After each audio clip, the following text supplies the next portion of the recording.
A day in the life of an alcoholic is not a good day. It never was for me. I want to take you through a typical day of what it was like probably in the last 12 months before I was admitted to hospital. Every day was pretty much the same. I never really slept properly.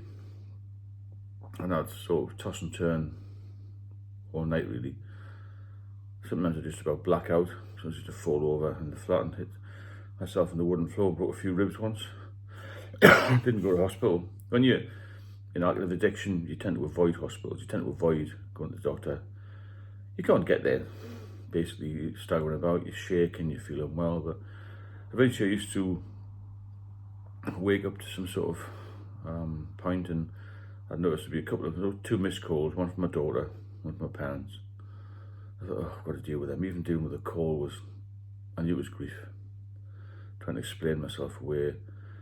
They hadn't seen me for a few months. I was living in squalor. My bed, slats has collapsed. I was just sort of living in a bit of a dip in the bed like that. Could hardly get out of bed. I had this huge distended stomach, which was ascites fluid, I found out later. I wasn't eating properly. I hadn't had a shower for weeks. I hadn't cleaned my teeth. I had long dishevelled hair, unshaven. Looked as if I'd been living in the streets for 5 years. Absolutely horrendous. The flat was in a state of disrepair. Didn't have any heating on, no boiler, had rats. Very little food, just a couple of tins of soup in the kitchen, cupboard. And I think, well, what's the day going to bring? Probably the same as yesterday, and probably the same as tomorrow. So down, I was so down. All because of this alcohol carry-on, which I used to enjoy when I was young. It was caught up with me very quickly and nearly killed me. I would eventually try and get out of bed. Well, I did somehow get out of bed. It would take me ages to get myself pulled around.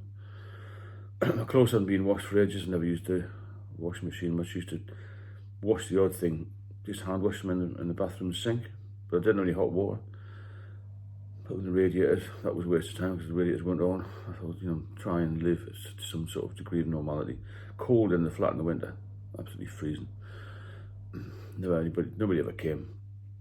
Used to try and ignore the letters, but I would open them now and again and panic in case there was a letter from the council tax or a bill or something.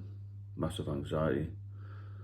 And this particular day, I realised my mobile phone wasn't working. Now, it seems quite a simple thing that you go to the shop and get it fixed, don't you? You ring up the company. I couldn't do that. My anxiety was so bad. So I ended up ringing a couple of companies and saying, can you come and get the phone? I think, what's going on here? Just bring it down to the high street. The high street for me is about half a mile away. I'll probably walk in about 15 minutes now. Less than that. I can't do that. Why can't you do that? I'm not well. You've got to come to the house. Anyway, they charge me a fortune just to fix a mobile phone. Everything you do costs you more. And it becomes beholden to people. You get people to drop things off for you. You get people to drop your alcohol off, deal with things for you.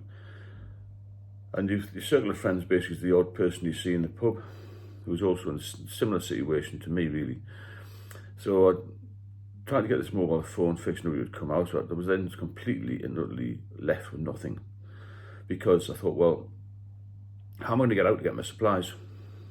Because I had no means of calling a taxi.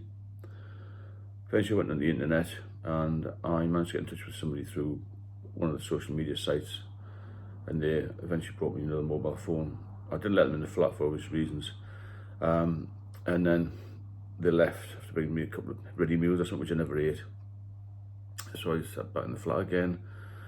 I would just sit all day, just feeling sorry for myself really.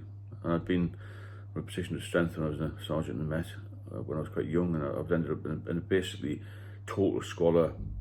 The bank balance was fading fast at the time because I was just ringing companies up to get drinks or buying too much. I had a massive stock of alcohol in the flat.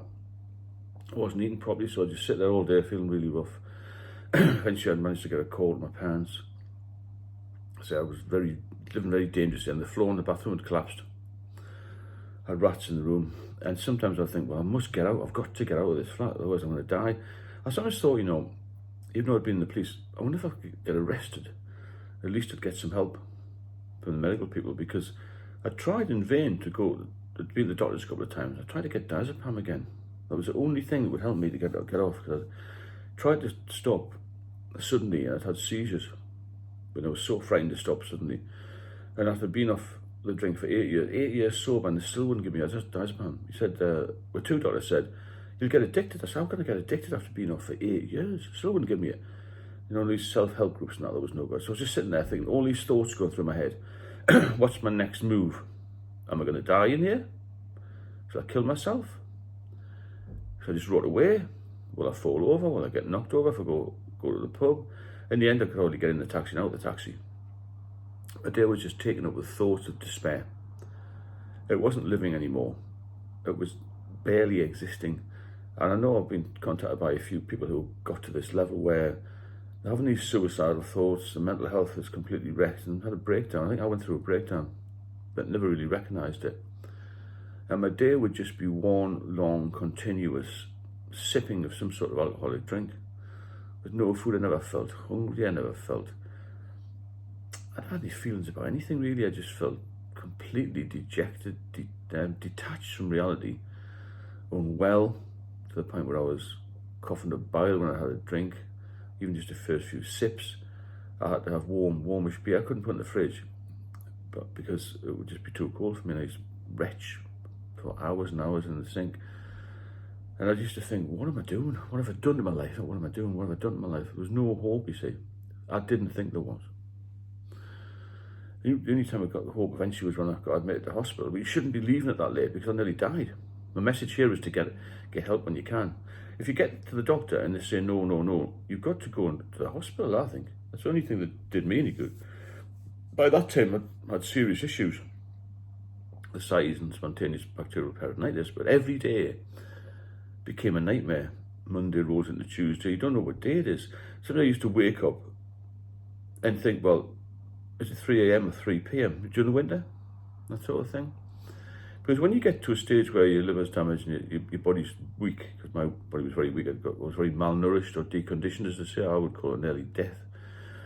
When you get to that point where you're not feeding your body any food, vitamins, then you feel really, really rough all the time. You don't need much alcohol to make you feel even worse. And you have this strange idea that every day is going to be better, or next day will be better, tomorrow will be better, tomorrow will be better. It actually gets worse and worse. Worse and worse with each day. And this all happened because I relapsed. And you can't afford to relapse, because that will take you straight back to where you were before, sitting on your own, dejected, lost, lonely, feeling desperate, and in some cases suicidal. And I think this has got to be addressed by people a lot higher up in society, or more intelligent, or more worldly wise, more professional than I am, because the mental health thing is coming out more the longer I've done this channel.